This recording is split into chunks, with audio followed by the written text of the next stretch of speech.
నమస్తే, welcome to city 24/7 top debate. నేను సురేష్. ప్రాజెక్టులు నీళ్ల వాటాల విషయంలో సామరస్యంగా పరిష్కరించుకుంటామని తెలుగు రాష్ట్రాల ముఖ్యమంత్రులు ప్రకటించడాన్ని మాజీ ముఖ్యమంత్రులు జీర్ణించుకోలేకపోతున్నారు. ఇటు జగన్ అటు కేసీఆర్ ప్రాజెక్టుల విషయంలో రోజుకో డ్రామాకు తెరలేపుతున్నారు. స్వార్థ రాజకీయం కోసం సొంత మీడియాతో అసత్య ప్రచారం చేసి రాజకీయ లబ్ధి కోసం ప్రయత్నిస్తున్నారన్నది టీడీపీ వాదన.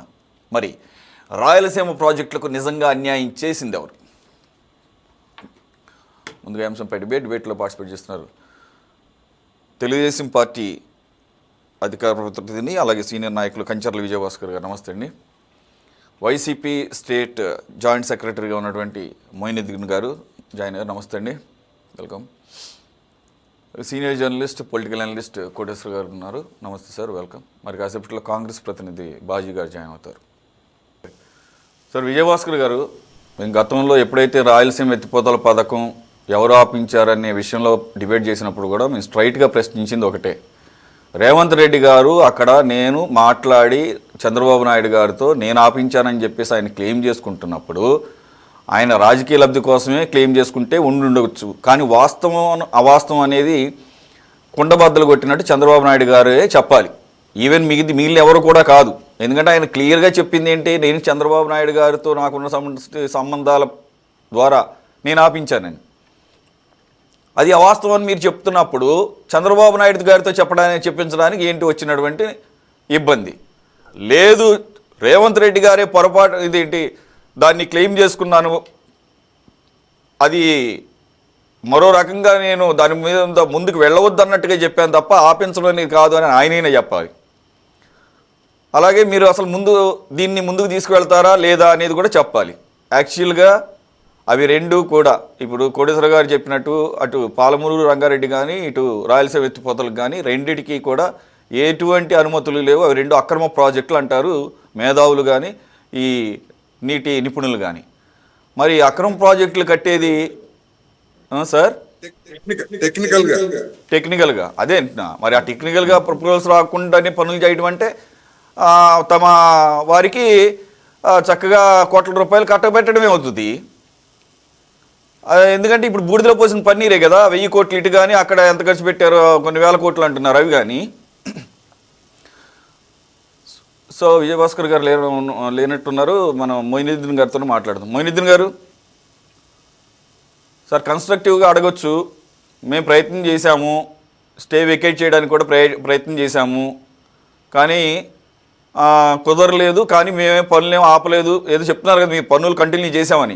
కంటిన్యూ చేస్తే వాటికి సంబంధించిన ప్రూఫ్లు చూపించవచ్చు. అసలు అక్రమ ప్రాజెక్టుకి మేము పనులు చేసాము 80% అని ఎట్ట చెబుతారండి? ఎవరి సొమ్ము అది? ప్రజల సొమ్ము. అది కనుక కంప్లీట్ కాకపోతే ఆ మొత్తం డబ్బులు ఎవరు భరించాలి అవి? అంటే మేమంతా ఉన్నది, ప్రజలంతా ఉన్నది పెద్దిరెడ్డి లాంటి వాళ్ళు, లేకపోతే అటు రాయలసీమలో ఉన్నటువంటి అటు తెలంగాణలో ఉన్నటువంటి ఆ ప్రాజెక్టు కట్టిన వాళ్ళ యొక్క కాంట్రాక్టర్ల జేబులు తడపడానికి మా సొమ్ము అంతా ఉంది, ప్రజల సొమ్ము. ప్రభుత్వం అంటే custodian of the public money. మరి కస్టోడియన్ ఆఫ్ పబ్లిక్ మనీ ఏమో ఇది ప్రజల సొమ్ముని ఇలాగ దుర్వినియోగం చేయటం. మీరు పర్మిషన్లు తెచ్చుకోండి, చేయండి. మరి ఇప్పటివరకు ఖర్చు పెట్టిన దాన్ని ఏం చేద్దాం సార్? మరి ఎవరు భరిస్తారు? మరి మళ్ళీ ఈ తప్పుడు రాతలు ఎందుకు? 2020లోనే ఎన్జిటి ఆదేశాల మేరకు ఆ ప్రాజెక్ట్ ఆగిపోయింది. నేషనల్ మీడియానే చెప్పింది, మీరు అనేటటువంటి ఎల్లో మీడియా కాదు. నేను లాస్ట్ డిబేట్స్లో నేను చూపించాను ఆ విజువల్, మళ్ళీ కావాలంటే చూపిస్తాను నేను. అదే విషయం హరీష్ రావు గారు ఆయన కూడా చెప్పారు. ఆయన ఎప్పుడైతే రేవంత్ రెడ్డి ఇలా క్లెయిమ్ చేసుకుంటున్నాడో, రేవంత్ రెడ్డి నీళ్ల విషయంలో ప్రజలకున్న సెంటిమెంట్ని దృష్టిలో పెట్టుకొని క్రెడిట్ సంపాదించడానికి ఈ రకంగా చెప్తున్నాడు. కాదు, మేమే ఆపించాము 2020లో ఎన్జిటికి వెళ్ళి 2020 సెప్టెంబర్లోనే ఆపించామని హరీష్ రావు గారు చెప్తున్నాడు.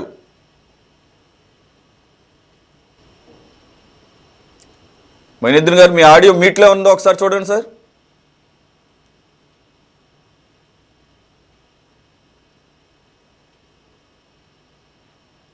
నమస్కారం సురేష్ గారు. ఓకే సార్, నమస్తే. ఛానల్ ఉన్న పెద్దలకు సిటీ 24/7 ప్రేక్షకులందరికీ నా నమస్కారాలు.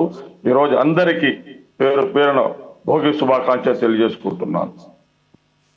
సార్ ముఖ్యంగా అన్నారు ఎటువంటి ఈ రోజు వరకు భారతదేశ చరిత్రలో పూర్తి అనుమతులు తీసుకువచ్చి చేసిన ప్రాజెక్ట్ ఒకటి చెప్పండి సార్. ఈ ప్రాజెక్టు మేము పూర్తి అనుమతులు తీసుకువచ్చి చేశాము, దీనివల్ల ముందుకు వెళ్ళాము అనేది ఒక ప్రాజెక్ట్ పేరు చెప్పండి. ఎప్పుడైతే పనులు స్టార్ట్ చేస్తామో కరెక్టే, అసలు డిపిఆర్ఎస్ సిద్ధం కాలేదుగా, డీటెయిల్డ్ ప్రాజెక్ట్ రిపోర్ట్. అదే సార్ చెప్తున్నా సార్ నేను, మీరు ఇంతవరకు డీటెయిల్ ప్రాజెక్ట్ రిపోర్ట్ లేకుండా ఏ పని జరగదు. అది కొద్దిగా స్టార్ట్ చేస్తాము, తర్వాత అనుమతి ఒక్కొక్కసారి తీసుకొస్తాము. వీళ్ళు అంటున్నారు 2020లో పనులు ఆపేశాము, హరీష్ రావు గారు చెప్పారు అంటున్నారు.